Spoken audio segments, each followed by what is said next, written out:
Welcome you back again to another video lecture on Python programming, and in this video lecture I'll go ahead and show you the simplest way to intersect list in Python.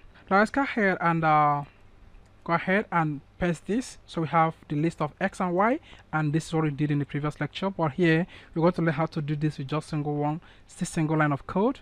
Let's say that z is equal to, let's say, list, and let the list be of set of x, set of x, and set of y. So with this we can go ahead and print out the value of z. So print out the value of z, and that is all. Now if we go ahead and run this code, it's going to intersect elements of the common values and it will discard other ones. Let's go ahead and run that. And it says that line 4 on hashable type list. Alright, so the reason why this happens is because we have a list, we have this right inside here. So if we remove this list we have in here, okay, it's going to print out that. Now I forgot to tell us that because that is the reason why it's a hashable type.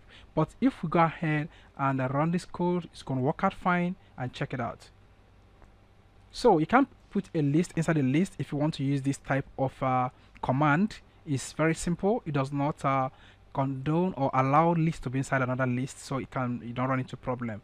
But I know I thought this is for you to have the knowledge of that in case you have something similar like this and you want to do that with just single line of code, and that is why Python is very interesting. So I believe you've learned this now, and put this down on your own system, play around with it, and check out more on that.